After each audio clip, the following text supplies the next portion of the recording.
ഹിമാലയത്തിന്റെ ഗഹനമായ കാട്ടിനകത്ത് മനുഷ്യരുടെ ശബ്ദങ്ങളിൽ നിന്ന് ദൂരെയായി ഒറ്റയ്ക്കായിരുന്നു അർജുനൻ.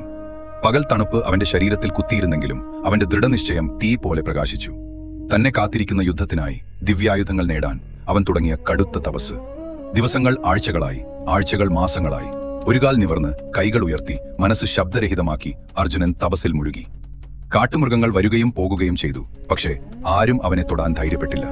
അവനൊരു യോദ്ധാവല്ല, ഒരു ശക്തിയാണ് എന്നു അവർ തിരിച്ചറിഞ്ഞു. സ്വർഗത്തിൽ ദേവന്മാർ നോക്കി നിന്നു. ഇന്ദ്രൻ പറഞ്ഞു, അവൻ ഇങ്ങനെ തുടരുകയാണെങ്കിൽ ഭൂമി മുഴുവൻ മാറിപ്പോകും. ശിവൻ മന്ദഹസിച്ചു, അവന്റെ ഭക്തിയും ശക്തിയും പരീക്ഷിക്കാം. ഒരു ദിവസം കാട് വിറച്ചു. ഒരു വലിയ കാട്ടുപന്നി അർജുനന്റെ ദിശയിൽ ഉഗ്രമായി ഓടിവന്നു. അർജുനൻ വില്ലെടുത്തു, അമ്പ് തൊടുത്തു വിട്ടു. അതേ നിമിഷം കാട്ടിന്റെ മറുവശത്തു നിന്ന് മറ്റൊരു അമ്പും പന്നിയെ തുളച്ചു. പന്നി വീണു. അർജുനൻ ചോദിച്ചു, എന്റെ ലക്ഷ്യത്തിൽ ഇടപെട്ടത് ആരാണ്? നിഴലുകളിൽ നിന്ന് ഇറങ്ങി വന്നു ഒരു ശക്തിയുടെ വേട്ടക്കാരൻ. മൃഗത്തൊലി ധരിച്ച് വില്ലുമായി, വിരലിലൂടെ പോലും ശക്തി തിളങ്ങുന്നവൻ. ഈ വേട്ട എന്റേതാണ്, വേട്ടക്കാരൻ പറഞ്ഞു. അർജുനൻ മറുപടി നൽകി, അമ്പ ആദ്യം എന്റേതാണ്, വേട്ടയും എന്റേതാണ്. വേട്ടക്കാരൻ പുഞ്ചിരിച്ചു, അതെങ്കിൽ തെളിയിക്കൂ. അവർ യുദ്ധത്തിലേക്ക് ചാടി. അമ്പുകൾ മിന്നല് പോലെ പറന്നു, അസ്ത്രങ്ങൾ ഇടിച്ചു തകർന്നു. കാട് മുഴുവൻ യുദ്ധത്തിന്റെ ശബ്ദം നിറഞ്ഞു. അർജുനൻ മഹാരഥന്മാരെ നേരിട്ടിട്ടുണ്ടെങ്കിലും ഈ വേട്ടക്കാരൻ മറ്റൊരാളായിരുന്നു. ഒരു സാധാരണ മനുഷ്യന്റെ ശക്തിയല്ല ഇത്. അർജുനൻ ഏതു പ്രഹരവും കൊടുത്താലും വേട്ടക്കാരനും തടഞ്ഞു. വേട്ടക്കാരൻ ഏതു തിരിച്ചടിയും കൊടുത്താലും അർജുനനെ പിന്നോട്ടടിച്ചു.